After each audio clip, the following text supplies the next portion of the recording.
Welcome to The Explainer. Today, we're diving into a really big one of the most critical debates of our time, the future of artificial intelligence and, well, us. So, what we're doing here is staging a clash of ideas between two incredibly powerful thinkers.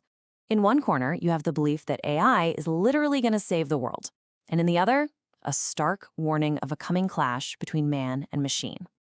And look, this isn't just about technology. We're talking about two profoundly different visions for where we as a species are headed.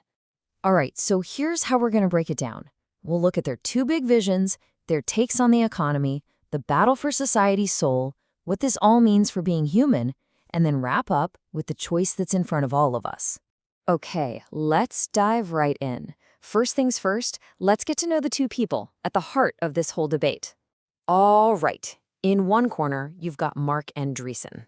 Now, this is a guy who's been at the center of tech for decades. A legendary venture capitalist, he helped create the first big web browser.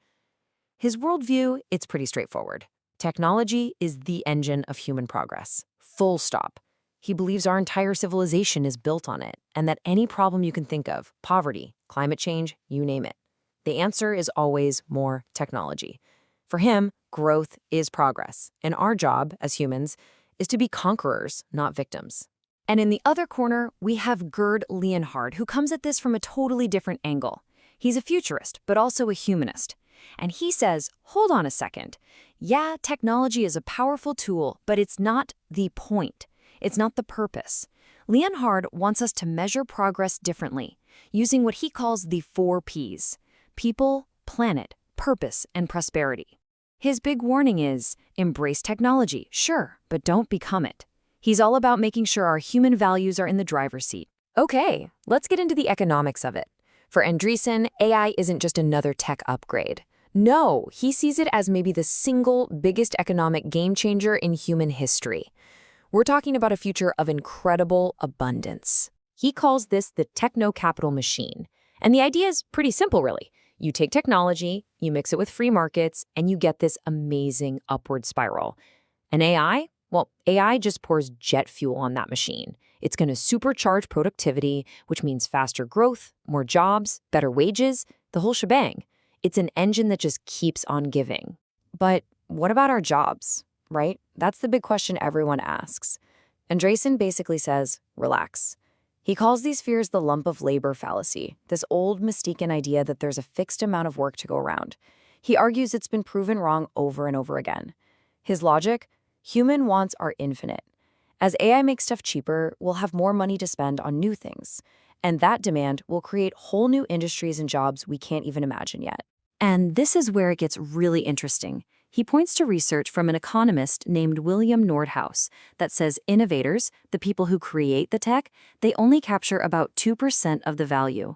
So where does the other 98% go? It flows out to all of us, to society, as what's called social surplus.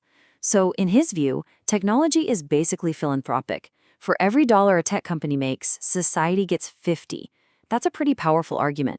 But as you can imagine, Gerd Leonhard sees this very, very differently. He's looking at this AI-powered economy and seeing a hidden cost, one that you can't measure on a balance sheet because it's about our value as human beings. He really just boils it down to one huge question, but at what cost? I mean, let's say Andreessen is right. We get this utopia of abundance. What's the price we pay in terms of our human purpose? Do we actually want to live in a world of perfect efficiency where we don't have to do anything? You see, Leonhard completely rejects the idea that this time isn't different. He says, look, past technologies automated our muscles. The steam engine, the factory line, they replace physical labor. But AI automates the mind. And he thinks something like artificial general intelligence is so profound, it's not just a tool to help us work, it's a tool to replace our work. And that could lead us to a world without work, and maybe a world without purpose. And he warns about this philosophical trap he calls reductionism. It's this really dangerous idea that we can reduce the messy, beautiful, complicated reality of being human down to a digital copy. Think about it. It's the difference between a picture of the beach and actually feeling the sand between your toes. Leonhard's fear is that in a world run by AI, we'll start to care more about the simulation, the data, the copy, than the real thing. Okay, so this is where it all comes to a head. We're talking about a fight for the very soul of our society. The big question is, are all these calls for AI safety and ethics a good thing, a necessary guardrail, or are they just fear-mongering that's going to stop progress in its tracks? Andreessen does not mince words on this. He calls all the fears about AI, bias, misinformation, existential risk, a moral panic. He literally calls things like tech ethics and trust and safety the enemy. In his view, it's all part of this mass demoralization campaign being pushed by experts and academics who just want to hold back progress and keep control. And then you have Leonhard, whose entire philosophy is basically the exact opposite of that. His whole point, which you can see right here, is that technology has no ethics. It's amoral. A piece of code doesn't care about being good or bad. It just is. The want, the should, he says, well, that's on us. That's our job. So you can see where he's going with this. The bottom line for Leonhard is, if we don't put our values and our ethics into these systems on purpose, then we're just handing over the keys to super efficient algorithms that don't have any values at all. The goal isn't just to make tech smarter, it's to make it more human. And that means we need to invest just as much in ourselves, in humanity, as we do in the machines. All right, this brings us to the final round, and it's a big one. What does it even mean to be human anymore? This is where their arguments really lead to the ultimate endgame for our species. What do we become in a world that's filled with artificial intelligence? For Andreessen, the vision is all about leveling up. He sees us as conquerors. Our destiny is to master technology, to merge with it, to boost our own intelligence and expand what we're capable of in ways we can't even dream of. It's a future where we don't just use our tools, we become one with them. To become, well, as he puts it, more godlike. Leonhard, on the other hand, draws a hard line in the sand. He says we have to protect the things that make us uniquely human, and he makes this really critical distinction.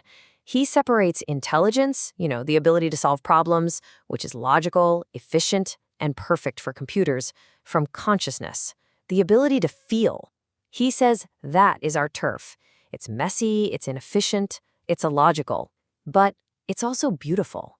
And it's the one thing we absolutely cannot afford to automate away. So, there you have it. Two completely different blueprints for our future. One path is all about acceleration, about building, about conquering. The other is about balance, about caution, and about preserving what makes us human. Andreessen's plan is simple. Build. Build aggressively, reject all the naysayers and regulations, and win the AI race, especially against China. Leonhard's plan? It's about putting up guardrails. He suggests things like an international AI agency or even a kind of technocratic oath for developers, like the Hippocratic Oath for doctors, to make sure we're always putting human well-being ahead of raw technological progress. And look, the future isn't something that's just going to happen to us. It's a choice. And that choice is being made right now in labs, in companies, in governments. Which really leaves us with the final question. The one we all have to think about. What are we building for? Growth or flourishing? Efficiency or humanity? Which future will you build?